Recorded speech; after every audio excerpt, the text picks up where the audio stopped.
Tanging lagaslas lang na mula sa tubig ulan ang naririnig ko.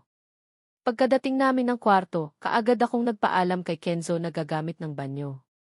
Tanging pagtango ang naging sagot niya sa akin at bitbit ang pamalit kong damit, mabilis na akong pumasok sa loob. Pagkapasok sa loob, chinek ko muna kung may sabon at shampoo at nang mapansin kong meron niya, dali-dali ko nang pinihit ang tubig sa shower.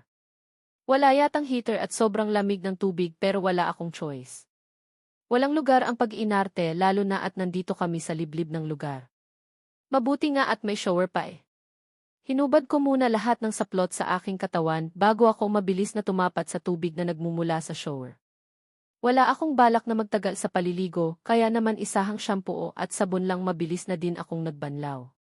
Iyon nga lang, hindi pa nga ako tapos na magbanlaw. Nagulat na lang ako nang bigla na lang dumilim ang buong paligid. Kenzo, hindi ko pa nga mapigilang sigaw dahil sa gulat. Pinatay ko ang tubig sa shower at kinapaka pa ang buong paligid. Kenzo! Nasaan ka? Help! Ang dilim! Malakas ko ng sigaw. Wala akong makita kundi puro kadiliman na siyang dahilan kaya biglang dagsa ng takot sa puso ko. Kenzo, ano ba?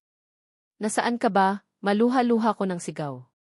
Hindi ko na naman mapigilan ang mapaiktad sa gulat nang marinig ko ang malakas na kalabog mula sa bubungan ng bahay.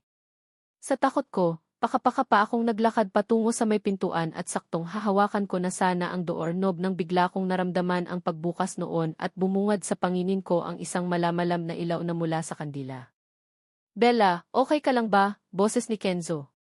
Hindi ko na mapigilan pa ang mapahikbi at halos patakbong lumapit sa kanya at mahigpit na yumakap. Saan ka ba galing ha? Kanina pa kita tinatawag eh, hindi ko na napigilan pa ang emosyon ko. Malakas na akong napaiyak. Teka lang. Bumaba lang ako sa saglit para maghanap ng kandila. Hindi ba't nabangit ko sa iyo kanina na kapag ganitong malakas ang ulan at hangin may tendency na mawawalan ng kuryente? Bigkas niya. Hawak niya pa rin ang kandila na may malamlam na liwanag habang nakayakap pa rin ako sa kanya. Takot ako sa dilim eh. Takot din ako sa kulog. Wala bang ibang paraan para magkaroon tayo ulit ng ilaw? Naiiyak ko pa ring tanong sa kanya. Wala. Walang ibang paraan. Teka lang, huwag ka nang umiyak. Nandito na ako, masuyo niya namang bigkas sabay haplos niya sa likod ko. Naramdaman ko pang natigilan siya nang mapansin niya yatang wala akong ni isang saplot sa aking katawan. Bella, tapos ka na bang maligo? I think kailangan mo munang magbihis. Muling wika ni Kenzo, pero dahil hindi pa humuha pa ang takot sa puso ko, mas hinigpitan ko pa ang pagkakayakap sa kanya. Wala akong pakialam kung hubot-hubad ako ngayon dahil ang importante lang naman sa akin sa mga sandaling ito ay nandito siya sa tabi ko at hindi niya ako iiwan. Mabihis ka muna. Masyadong malamig ang buong paligid at baka magkasakit ka. Muling bigkas ni Kenzo. Tanging pag-iling lang ang naging sagot ko na alam kong hindi niya naman iyon nakikita. Bella, saglit lang naman itong brownout. Magbihis ka muna dahil maghahanap pa ako ng iba pang kandila na pwede nating sindihan para magkailaw tayo. Muli niyang bigkas at akmang kakalas na sana siya sa pagkakayakap sa akin, pero mas lalo ko pang hinigpitan ang pagkakapit sa kanya. Dito ka lang please. Dito ka lang. Kahit na madilim basta nandito ka lang sa tabi ko, magiging maayos din ako, mahina kong sambit. Isang mahinang buntong hininga ang narinig ko mula sa kanya bago siya pilit na kumawala sa pagkakayakap ko. Nang makawala siya, inakay niya naman ako patungo sa kama at pilit na pinaupo at akmang aalis sana siya sa harapan ko pero mabilis ko siyang nahawakan sa kanyang braso. Saan ka pupunta? Tanong ko. Mula sa malamlam na liwanag mula sa kaisa-isang kandila na hawak niya kitang-kita ko na kung gaano kaseryoso ang mukha niya. Hindi ko alam kung naiinis ba siya sa akin or may iba pa bang dahilan. Dito ka lang. Hindi ako aalis.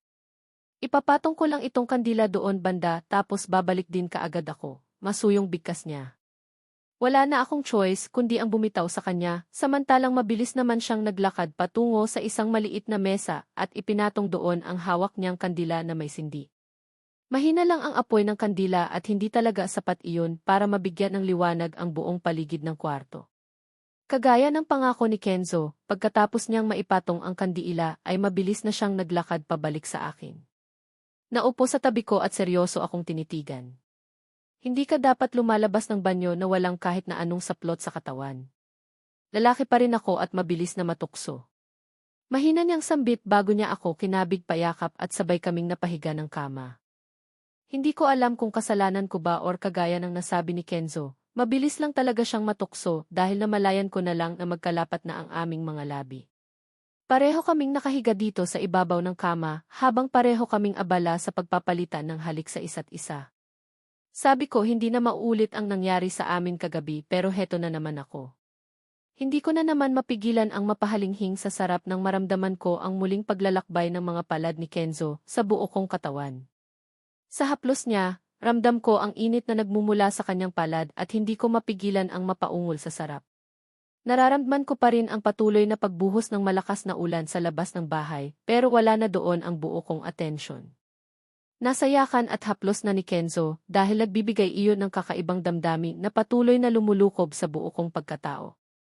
Napasinghap ako nang maramdaman ko na unti-unting naglandas ang labi nito patungo sa aking dibdib.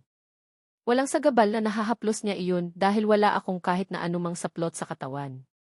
Hindi ako nakapagdamit kanina pagkatapos kong maligo dahil natakot nga ako dahil biglang nawala ng kuryente. Ah, Kenzo, mahina kong ungol. Sa tulong ng malamlam na ilaw na nagmumula sa kandila, napansin ko kung paano niya titigan ang dalawa kong matatayog na bundok bago dahan-dahan na bumaba ang kanyang labi sa bahaging iyon at bigla na lang isinubo ang isa sa mga pasas na pingko. Hindi ko mapigilan ang mapaliyad sa sarap, lalo na nang nag-umpisa na siyang sinipsip na parabang isang uhaw na sanggol at ang kabilang kamay naman ay abala sa pagmamasahe sa kabila kong bundok. Ilang saglit pa ay naramdaman ko na lalong bumaba ang halik nito sa akin. Patungo sa aking tiyan, pababa ng pababa hanggang sa naramdaman ko ang kamay niya na nasa kabilang hita ko na. Para na akong mababaliw sa kakaibang init na nararamdaman ko sa aking katawan sa ginagawan iyang iyon. Wala na naman akong time na mag-isip dahil sa sarap na patuloy niyang ipinaparanas sa akin. Hindi ko pa nga mapigilan ang mapaiktad nang maramdaman ko na nag-umpisa nang humaplos ang kamay niya sa aking hita patungo sa aking pinakaingat-ingatang yamam and fuck it feels so good. Damn! Hindi ko tuloy mapigilan na makagat ang pang-ibabang bahagi ng labi ko nang maramdaman ko na inuumpisahan na nitong laruin ang aking hiyas. Shit, ramdam ko pa rin ang sakit dahil sa nangyari sa aming kagabi pero bahala na. Mas nanaig naman ang sarap sa ginagawa niya ngayon. Basang-basa na ako sa bahaging iyon kaya naman ramdam ko ang dulas sa bawat paghagod ng kamay niya sa hiwa ko. Kakaibang kiliti at hindi ko maipaliwanag na sarap ang bumabalot sa buo kong pagkatao. Parang ayaw ko nang matapos pa ang sandaling ito lalo na nang maramdaman ko ang bibig nito na mabilis na sinunggaban ang aking kaselan. Napasigaw ako sa sobrang sarap na nararamdaman. Kenzo, oh! Hindi ko na kaya. Ang sarap, wika ko habang napapaliyad at hindi alam kung saan ikakapit ang mga kamay ko. Hindi ko alam kung nakikiliti ba ako o ano pa man sa kanyang ginagawa. Pero isa lang ang nasisiguro ko, nakakabaliw ang ginagawa niya ngayon sa akin. Yes. Yes, ganyan nga sweetie. Mon ihir name. Masarap di ba? Sobrang sarap mo din kasi, bigkas niya ng pansamantala niyang iwan ang hiyas ko. Saglit lang naman dahil lang muli siyang sumubsob na paangat ang puwet ko nang maramdaman ko ang pinatigas niyang dila na pilit na sumisiksik na sa butas ko. Oh Kenzo! Oh! Fuck me please! Please, bastos kong usal. Ewan ko kung saan ko nakuha ang katagang iyon pero basta na lang iyon lumabas sa bibig ko. Siguro dahil sa matinding libog na nararamdaman ko kaya mas gusto kong kainin niya na ako ngayon din parang gusto ko na siyang maramdaman sa loob ko. Gusto ko ulit maranasan ang kagaya ng ginawa niya kagabi. Your wish is div command, love. Narinig ko pang mahina niyang sambit bago niya itinigil ang kung anuman ang ginagawa niya sa hiyas ko. Bumaba siya ng kama at napansin kong isa-isa niyang hinuhubad ang kanyang saplot sa kanyang katawan habang hindi inaalis ang pagkakatitig nito sa nakalabandra kong katawan na walang kahit na isang saplot na nakatakip. Agad na nanlaki ang aking mga mata nang tumambad sa paningin ko ang tayo-tayo nitong pagkalalaki. Gosh, galit na galit at halos lumabas na ang mga ugat. Kenzo! Teka sandali, huwag mong sabihin iyan iyong pinagkasya mo kagabi sa kabibi ko. Kinakabahan kong tanong at hindi na ako nakapalagpa nang muli siyang dumagan sa akin at dumikit ang mainit at pumipintig nitong pagkalalaki sa aking hita. Of course, ito iyon at muli kitang wawasakin ngayong gabi. Hindi kita tatantanan hanggang sa hindi ka makalakad bukas para hindi mo na ako matakasan pa. Seryoso pero maihalong biro na wika niya sa akin. Hindi ko na tuloy mapigilan ang mapalunok ng sarili kong laway. Bigla akong kinabahan. Gosh, sa sobrang laki ng alaga niya sure talaga ako na wasak ang perlas ko. Kaya pala hanggang ngayon masakit pa rin dahil sobrang laki naman pala talaga. Pero hindi, nandito na kami. Aatras pa ba ako nakuha niya na nga ako kagabi diba? Just joking. Of course, hindi ko hahayaan na masaktan ka dahil mahal kita. Seryoso niyang muling wika kasabay ng muling pag-angkin niya sa labi ko. Hindi ko naman maiwasan na magulat sa huling katagang binitiwan niya. Ano daw? Mahal niya daw ako. Kailan pa? Gusto ko sana siyang tanungin tungkol doon pero paano? Mapusok na naman niya akong hinahanalikan sa labi ngayon. Bukas na lang siguro ako magtatanong. Walang time ang pag-uusap dahil masyado siyang abala sa ginagawa sa katawan ko ngayon. Muli kong tinugon ang halik niyang iyon sa labi ko. Mapusok, nakakadaang at ilang saglit lang ay naramdaman ko muli ang kanyang kamay na dumadama sa aking kaselan. Waring sinusukat nito ang aking kahandaan. You're so wet in my love. I think ready ka na. Hindi ko na kaya pang magpigil, bulong nito sa akin at agad na pinaghiwalay ang aking hita. Ikiniskis ang kanyang nagangalit na pagkalalaki sa bukana ng aking hiyas kaya napaigtad ako. Ramdam na ramdam ko ang tigas niyon at hindi ko maiwasan na mapalunok ng sarili kong laway sa nerbiyos. Titig na titig ako sa mukha ni Kenzo habang naramdaman ko ang dahan-dahan nitong pag-ulos at ang pagbaon nito sa kaloob-looban ng aking pagkababae. May kaunting sakit akong nararamdaman pero mas nanaig ang sarap. Yes! Kakaibang sarap na nag-umpisang nagpabaliw sa aking sistema. Hindi ko na nga mapigilan ang mapaungol dahil sa patuloy na pag-indayog niya sa ibabaw ko. Punong-puno ang aking hiyas dahil sa malaki at mataba niyang alaga. Shit lang talaga. Ganito kasarap ang lahat at parang gusto kong huwag nang matapos ang sandaling ito. Bella, you're so tight. Nakakalibog ka. Mahinang sambit niya habang namumungay ang mga matang nakatitig sa akin. Tanging ungol lang ang naging sagot ko habang nilalabas-masok niya ang kanyang sandata sa akin. Mula sa banayad na pag-ulos, naging mapusok na ito. Pabilis ng pabilis hanggang sa napayakap na ako sa kanya. Oh, Bella! Akin ka lang. Hindi ko hahayaan na mawala ka sa akin. Paulit-ulit na bigkas nito sa akin. Hindi naman ako magkamayaw sa kakaungol. Hanggang sa naramdaman ko ng may kung anong bagay na namuo sa puson ko. Mahigpit na din akong nakakapit sa kanya habang parehong tagaktak ang pawis sa aming noo. Hindi na namin inalintan ang malakas na ulan at hangin sa labas. Hindi na din namin inalintana ang palamig na panahon dito sa bundok. Wala na kaming pakialam pa sa aming paligid. Ang importante sa ngayon ay ang masatisfied ang isa't isa sa amin. Ang importante sa amin ngayon ay mabigyang ng kaganapan ang aming paglalaro ng apoy. I am coming, baby. Oh God, halos. Paungol na sambit nito at ang kasunod niyon ay ang mainit na katas na sumirit sa aking sinapupunan. Kasabay ng kung anong bagay na lumabas din sa kaloob-looban ko. Ilang ulos pa ang ginawa nito bago ito pabagsak na nahiga sa tabi ko. Parehong habol namin ang aming hininga. Pakiramdam ko bigla akong nawala ng lakas at hindi man lang makakilos. Kung hindi niya pa ako kinumutan baka hayaan ko na lang ang sarili ko na nakabuyang-yang ang hubad na katawan sa kama. Ilang sandaling katahimikan ang namagitan sa aming dalawa. Walang ni isa man sa amin ang gustong magsalita. Ayaw ko din magsalita. Pagod ako at hinahanap ko pa ang katinuan ko. Sa sobrang sarap na pinaranas niya sa akin, parang gusto ko na lang munang manahimik at namnamin ang sarap ng kakatapos lang naming maglaro ng apoy. Naisip ko din na siguro wala na talaga akong lusot kay Kenzo. Nakadalawa na siya sa akin Kagabi at ngayon at aminado ako sa sarili ko na sobrang nag-enjoy ako. May posibilidad din na posible niya akong mabuntis dahil talagang ipinuputok niya ang sperm niya sa loob ko. Sa naiisip kong iyon, biglang dagsa ng realisasyon sa isipan ko. Wala sa sariling napabangon ako pero kaagad ding napahiga nang bigla akong daganan ni Kenzo. Saan ka pupunta? It's Seth, malambing niyang tanong sa akin. Hindi ko naman malaman kung ano ang isasagot ko. Saan nga ba ako pupunta? Hindi pa bumabalik ang kuryente at takot nga pala ako sa dilim.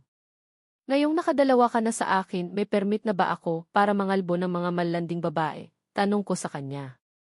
Dinami-dami ng pwede kong sabihin sa kanya, iyon pa talaga ang unang namutawi sa labi ko. Well, para naman kay Eunice ang permission na hinihingi ko sa kanya. Gigil na kasi talaga ako sa babaeng iyon eh. Napansin kong saglit na natigilan si Kenzo sa tanong kong iyon. Sa bagay, hindi ko siya masisisi. Siguro nagulat din siya pero wala nang time para bawiin ko iyon. Malinaw niya nang narinig at dapat lang nasagutin niya ako ng maayos para naman mas lalo kaming magkaintindihan. Gusto ko na sa pagkakataon na ito, maging honest siya sa akin. Gusto kong tapatin niya ako, tutal naman siya itong hahabol-habol sa akin. Lumalayo na nga ako pero pilit niya pa rin akong sinusundan. Ngayong gabi, kailangan ko ng honest na sagot mula sa kanya. Hindi pwedeng ganito na para akong nangangapa dahil hindi ko talaga alam kung bakit patuloy niya akong sinusundan, gayong kung totoosin, wala naman na sana siyang kailangan sa akin. Kenzo, ano na? Hindi ka na nakaimik dyan? Ang pananahimik mo bang iyan ay isang malinaw na sagot na hindi mo ako mapagbibigyan sa nais ko? Muli kong bigkas at mabilis na kumawala sa pagkakayapos niya pero bigo ako. Mas lalo yatang humigpit ang pagkakayapos niya sa akin. Of course, malaya kang gawin iyon. Pwede mong gawin lahat ng gusto mo. Tandaan mo, nasa likod mo ako palagi at ako ang magiging alalay mo sa tuwing may gusto kang kalbuhin. Nakangiting sagot pa nito sa akin na siyang ikinataas na aking kilay. Sure ka? Walang samaan ng loob. Kasama si Eunice sa babaeng tinutukoy ko, walang pakundangan kong tanong sa kanya. Gusto kong sukatin kung hanggang saan ang pagbabait-baitan niya sa akin ngayong gabi. Baka mamaya masaya lang siya kaya pabor sa akin ang naging sagot niya ngayon, Bia. Iyon nga lang, hindi ko maiwasan na magulat nang bigla na lang siyang natawa ng malakas na parabang nababaliw. Hindi ito ang inaasahan kong magiging reaksyon niya sa pagbangit ko sa pangalan ni Eunice. Ang inaasahan ko ay magagalit na naman siya at pagtatalunan na naman namin ang ganitong bagay pero anyari. Bakit natawa pa siya? Sure. Sa nasabi ko na, malaya kang gawin lahat ng nais mo sa kanya, dahil kagaya ng nasabi ko sa iyo, noong mga nakaraang araw, wala na akong pakialam sa babaeng iyon. Bahagi na lang siya ng nakaraan ko, dahil ikaw na ang gusto kong makasama ngayon at hanggang wakas, sagot niya sa akin. Hindi naman ako makapaniwala sa narinig mula sa kanya.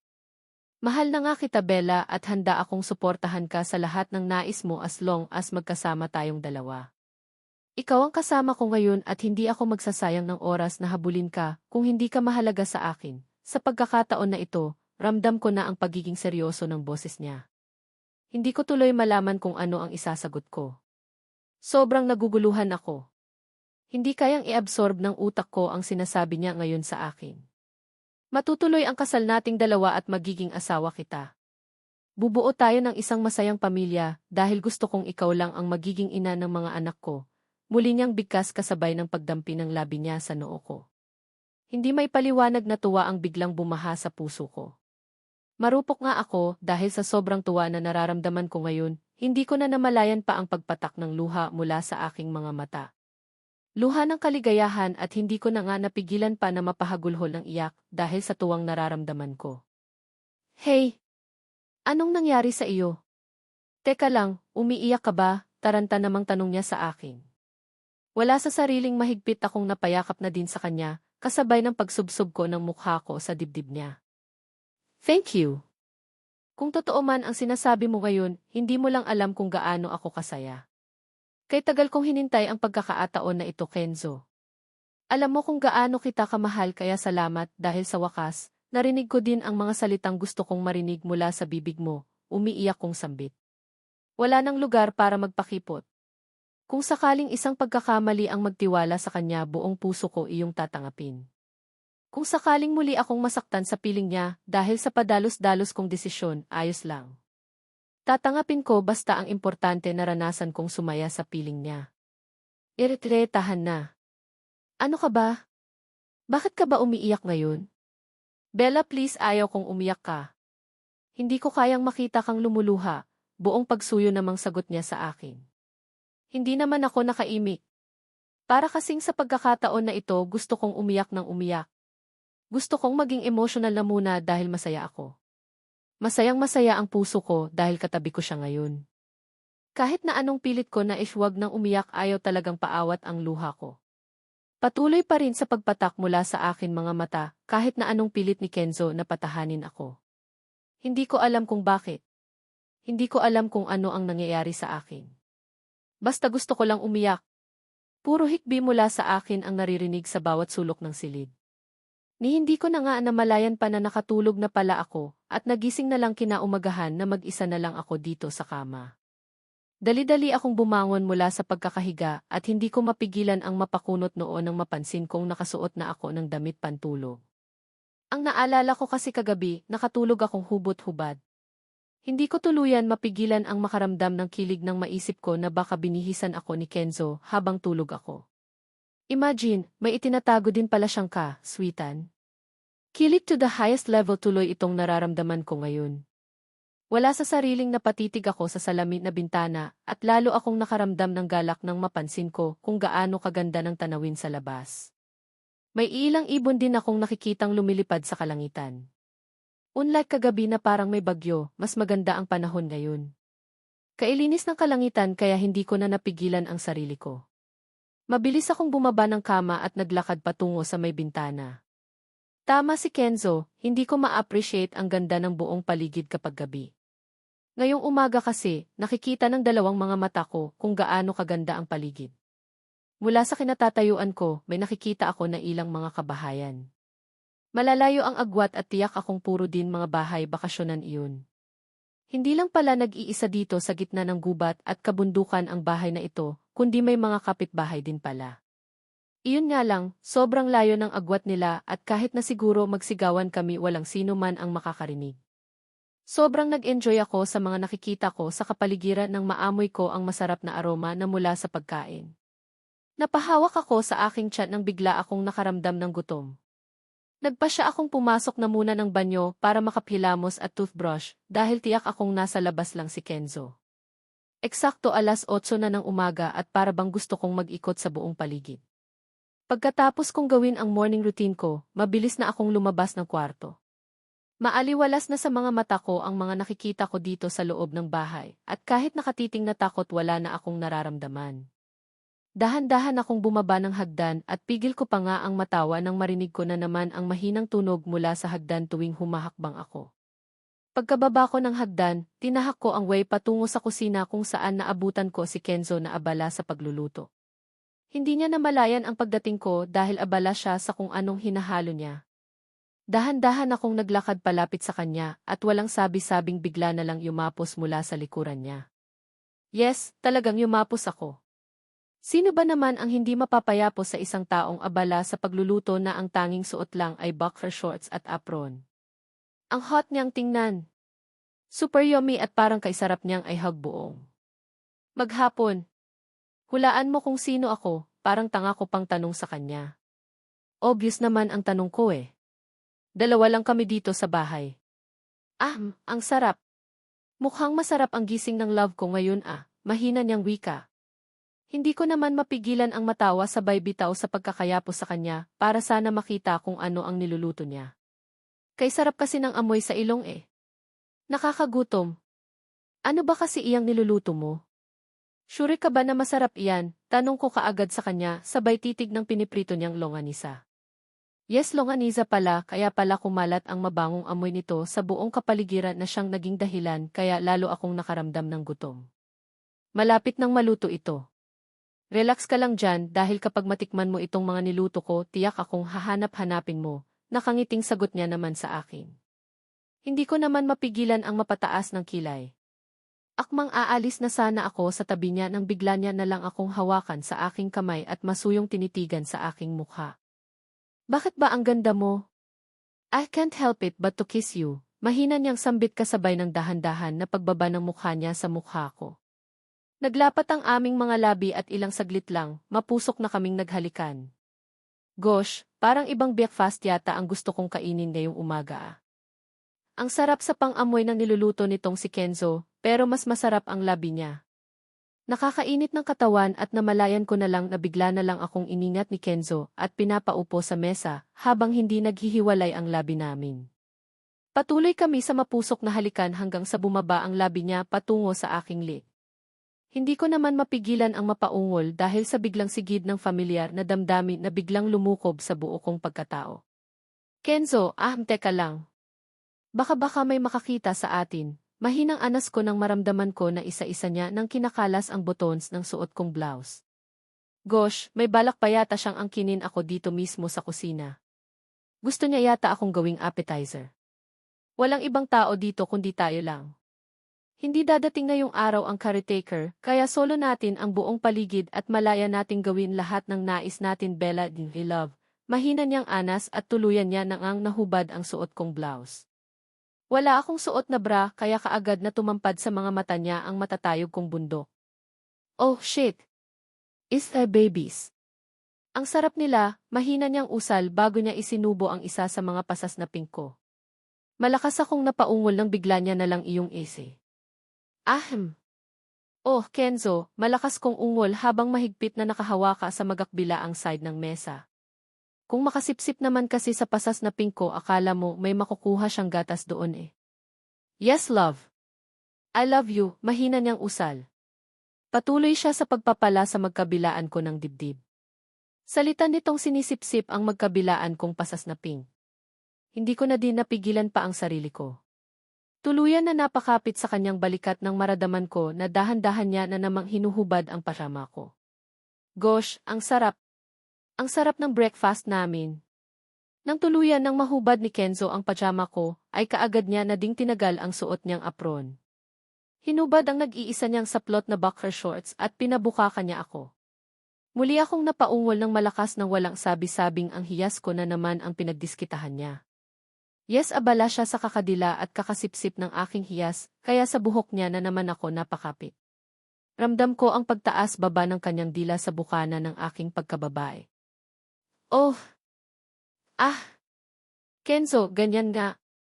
Ang sarap, malakas kong bigkas at lalo ko pang ibinuka ang hita ko para mas malaya niyang magawa ang lahat ng nais niyang gawin sa pagkababae ko. Ganyan nga Bella. Mon is her name. I love it. I really love it. Mahina niya ding usal habang patuloy siya sa kanyang ginagawa. Hindi ko na kaya. Pakiramdam ko kasi ay parang maisasabog na naman mula sa aking kaibuturan. Kenzo, I can't help it. Andyan na. Lalabas na, halos pasigaw kong bigkas kasabay ng maramdaman ko ang paglabas ng kung ano mula sa kaiburan ko.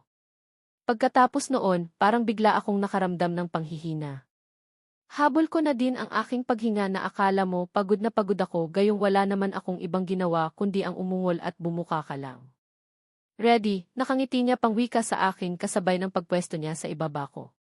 Tuluyan niya na din akong pinahiga sa mesa.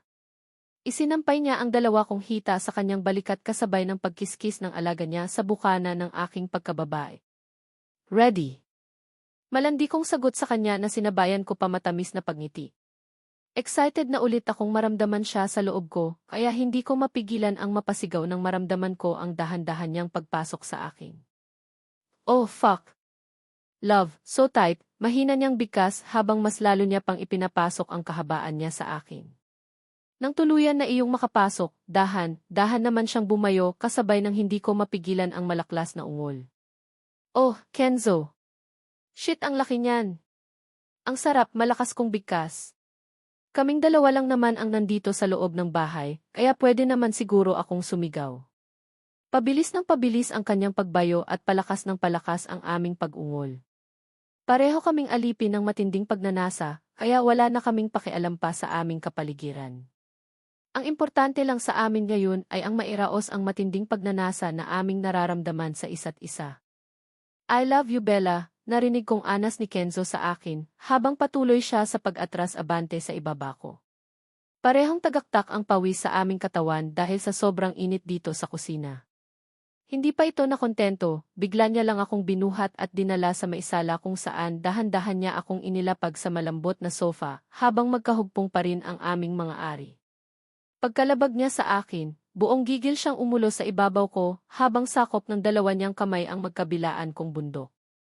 Hindi naman ako magmakamayaw sa kakaungol sa ginawa niyang iyon. Feeling ko may kung anong bagay na naman ang gustong sumabog mula sa kaibuturan ko. Kitang-kita ko sa mga mata ni Kenzo ang matinding pagnanasa, kaya naman hindi ko na din mapigilan ang mapakapit ng mahigpit sa kanya. Feeling ko malulunod ako sa matinding pagnanasa na aking nararamdaman. Nakaka-addict ang sarap na ipinaparanas niya sa akin at alam kong sa mga sandaling ito, tuluyan niya nang nabihag ang lahat sa akin. Hindi lang ang puso ko ang bihag niya, kundi pati na din ang katawan ko. Ilang pag-ulos pa ang binigay niya sa akin bago namin sabay na narating ang rurok ng tagumpay. Pareho kaming lupaypay sa pagod habang may ngiting nakaguhit sa labi. How about it? Okay ka lang ba? Masuyong tanong niya sa akin. Nasa ibabaw ko pa rin siya at hindi niya pa rin hinuhugot ang kanyang sandata na nakabaon sa aking hiyas. Hindi naman siya mabigat kaya ayos lang. Medyo nakakaramdam na ako ng pangangalay sa hita ko, pero ayos lang din kaya kong magtiis, basta ang importante mapasaya ko lamang siya. Ang sarap pala, nakangiti kong sagot sa kanya. Isang mahinang pagtawa ang naging sagot niya sa akin, bago niya ako binigyan ng masuyong halik sa aking noo pababa sa aking ilong. Mas masarap ka, love. Promise, hindi ko nahahayaan pa na muli kang umiyak. Hindi ko nahahayaan pa na muli kang masaktan at lalong hindi ko na din hahayaan pa na mawala ka sa piling ko. Madamdamin niyang bigkas na kaagad na nagbigay ng kiliti sa puso ko. Promise? Ako lang at hindi ka natitingin sa iba, malambing kong sagot.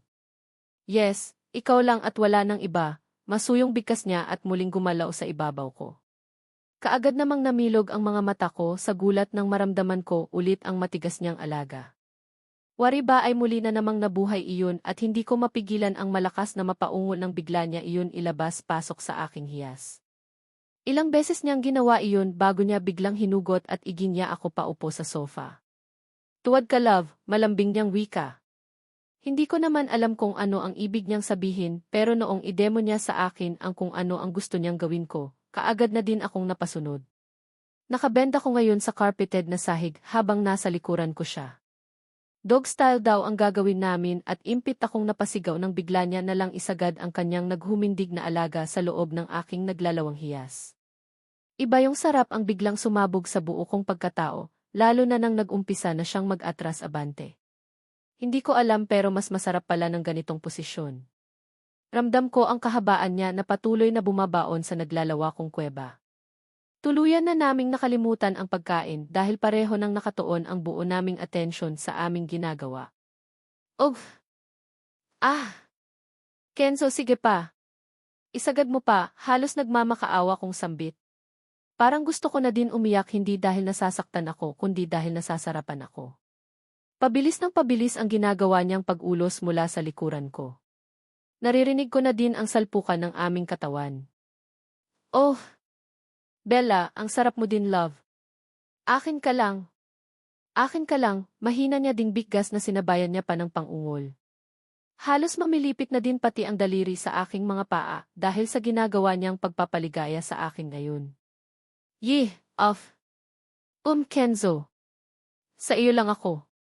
Iyong iyo lang ako, mahina kong anas kasabay ng mariin kong pagkagat sa aking labi nang maramdaman ko na malapit na naman akong labasan. Ilang beses na pagkadyot pa ang ginawa niya sa akin bago namin muling narating ng sabay ang langit. Diretso ang sperm ni Kenzo sa sinapupunan ko at medyo nakarami na kami kaya alam kong may posibilidad talaga na mabuntis ako. Pero ayos lang wala akong pagsisihan dahil ayon pa lang pangarap ko nang magkaanak kami. Matutuloy ang kasal naming dalawa at alam kong palagi ko itong matitikman sa piling niya. Oh God! Grabe nakakaubos ka ng lakas, love. Narinig ko pang mahina niyang sambit habang dahan-dahan niyang hinuhugot ang lupaypay niyang alaga sa hiyas ko. Hindi ko naman mapigilan ang matawa. Ikaw lang ba? Ako din ah. Nawasak na yata ang perlas ko dahil sa laki ng alaga mo, reklamo ko din sa kanya. Isang malakas na pagtawa ang naging sagot niya sa akin bago niya ako kinabig at pinaupo sa kandungan niya. Pareho kaming walang saplot kaya ramdam ko ang init ng kanyang katawan. Ramdam ko din ang lagkit ng aming mga ari dahil sa pagkakadikit niyon. Paano ba naman kasi, hindi pa nga kami nakapagpunas kinandong niya na kaagad ako. Oh, di ba sahod na sahod ng sandata niya ang katas na umaagos ngayon galing sa aking puwerta. Natuloy naman ang naudlot na pagkain namin ni Kenzo, pero nadelay nga lang ng kaunti kaya ang ending isang malamig na pagkain ang kinain namin ngayong umaga. Ayos lang naman sa akin basta ang importante na enjoy namin ang isa't isa. Ngayon lang din ako tuluyang nakaramdam ng saya sa piling niya, kaya naman lulubos-lubusin ko na. Ipinaparamdam niya sa akin kung gaano ako ka-special at ngayon ko lang din naramdaman ang tunay na pag-aalaga niya sa akin sa makailang beses kong pagpapansin sa kanya noon. Sobrang saya ko at punong-puno ng pag-ibig ang puso ko at feeling ko sobrang special ko sa paningin niya sa mga sandaling ito. Feeling ko nga, ako na yata ang pinakamagandang babae sa balat ng lupa. Nandito lang pala ang tunay na ligaya sa bundok at parang ayaw ko na yatang umalis dito. Basta siya lang ang palagi kong kasama, titiisin ko ang takot ko kapag gabi. Masasanay din naman siguro ako sa lifestyle dito sa lugar na ito. Ayos ka lang ba? Gusto mo bang magpahinga na muna or mamasyal tayo? Nakangiting pagyayaya niya sa akin pagkatapos namin kumain. Saan naman tayo pupunta? Nagtataka kong tanong. Diyan lang sa paligid. Mag-ikot-ikot at tingnan natin ang mga prutas na nakatanim dito sa paligid ng bahay kung may mga bunga na, nakangiting sagot. Niya naman sa akin. Hindi ko naman mapigilan ang mapangiti sabay tango. Talaga? O edi sige. Saglit lang, maliligo lang ako, excited kong sagot sa kanya at akmang tatayo na sana ako nang bigla niya akong pigilan. No need. Mamaya ka na maligo. Sabay tayo, sagot iya sa akin sabay kindat. Hindi ko naman mapigilan ang matawa. First time niya akong kindatan kaya naman sobrang cute niya sa paningin ko. Pati yata ang namamaga ko pang kipay ay kinilig na din. Hindi pwedeng hindi ako maligo. Feeling ko kasi ang lagkit-lagkit ko na saka kailangan ko ding magpalit ng damit, nakangusong sagot ko sa kanya. Totoo naman kasi.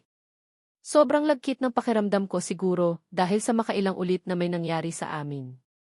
Hindi pa ako nakakapugas at wala din akong panty.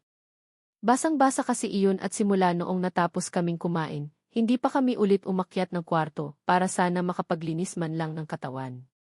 Walang ibang tao dito kundi tayo lang kaya ayos na iyan.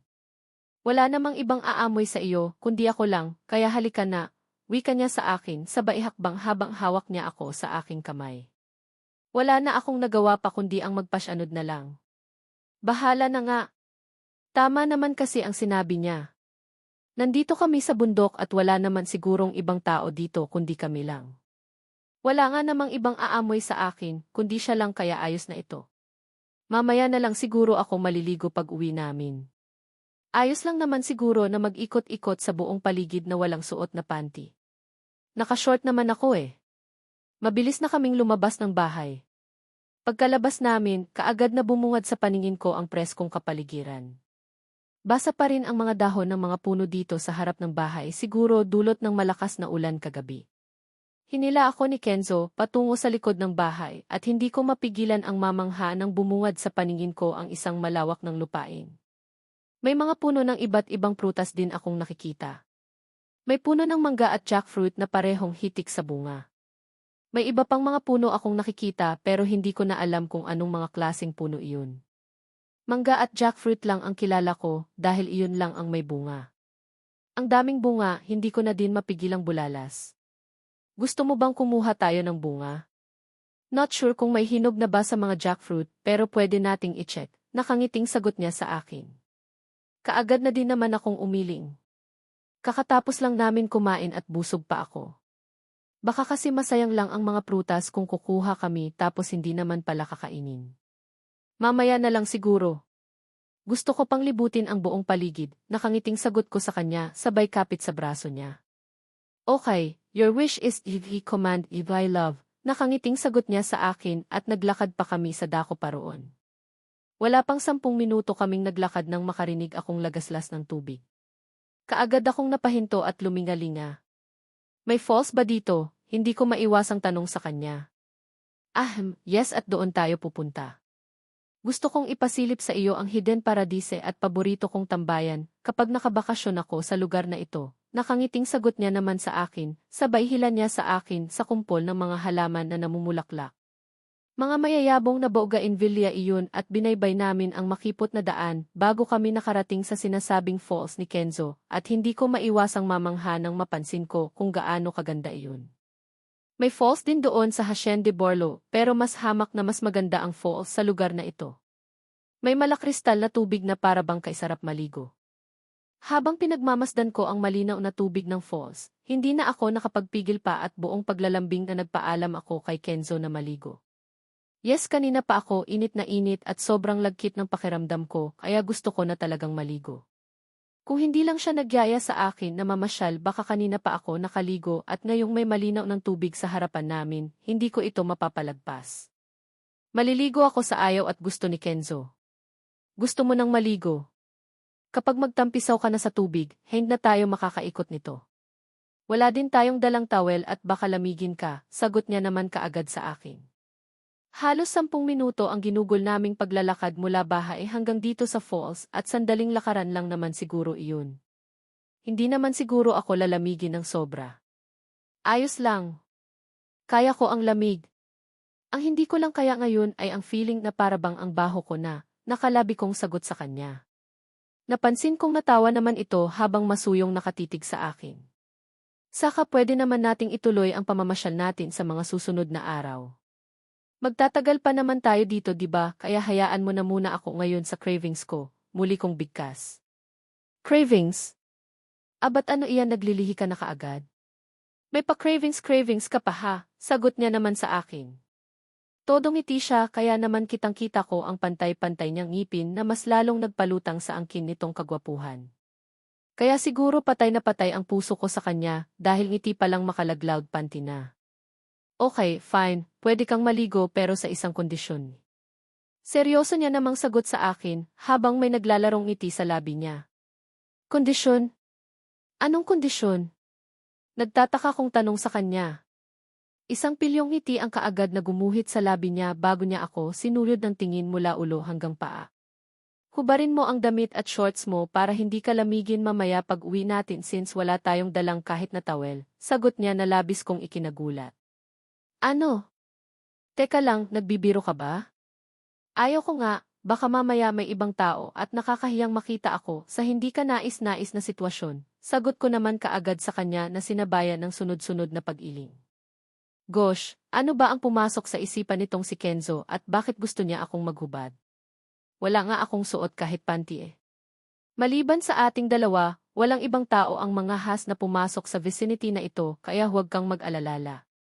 Saka, hindi din naman ako papayag na may ibang taong makakita sa katawan mo no.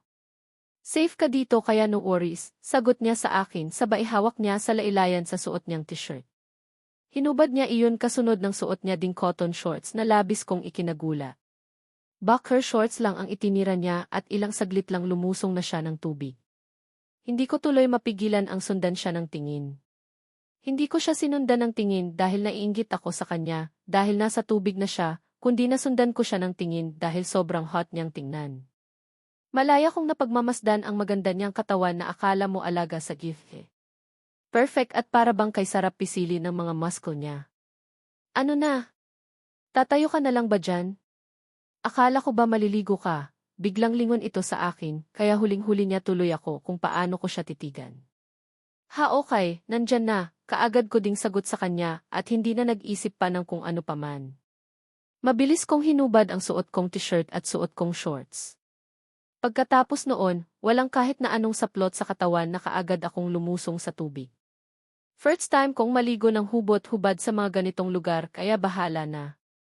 Si Kenzo lang naman ang kasama ko dito sa falls at ilang beses niya na din nakita ang katawan ko kaya hindi na dapat ako mahiya sa kanya.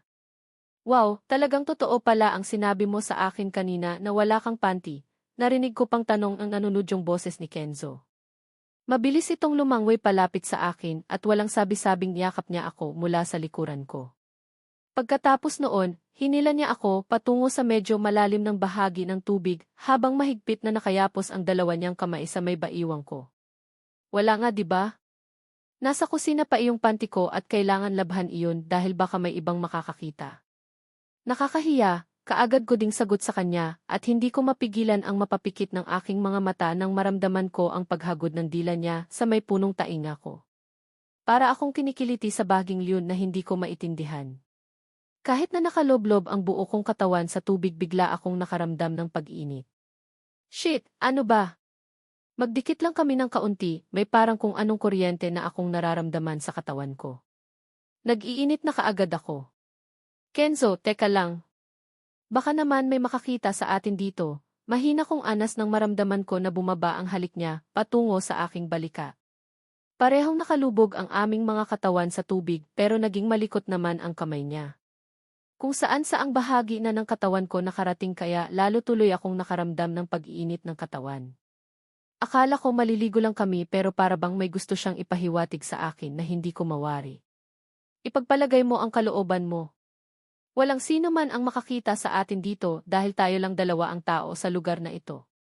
Solo natin ang buong paligid. Mahinang sagot niya sa akin. Wala sa sariling napakapit ako sa balikat niya. Feeling ko kasi lulubog ako sa mga pinanggagawa niya sa akin eh. Sakop ng isa niyang kamay ang kaliwa kong dibdib samantalang ang isa naman ay sinasalat na ang aking hiyas. Kaya siguro naisipan niyang maghubad ako para malaya niyang magawa lahat ng gusto niyang gawin sa katawan ko. Kenzo, mahina kong anas at lalo ko pang ibinuka ang hita ko. Gusto kong bigyang laya ang isa niyang daliri na humagod sa aking hiyas. Hindi maipaliwanag na sarap ang nararamdaman ko. Lalo nang bigla na lang siyang lumubog at sinakop ng bibig niya ang isa sa mga pasas na pink ko. Sinipsip niya iyon kaya naman hindi ko na napigilan pa na maipikit ang aking mga mata para damhin ang ginagawa niyang ito ngayon sa akin. Kenzo. Sige pa, ang sarap, mahina kong usal. Lalo yata siyang ginanahan dahil naramdaman ko na lang na dahan-dahan niya nang ipinasok ang isa niyang daliri sa aking butas.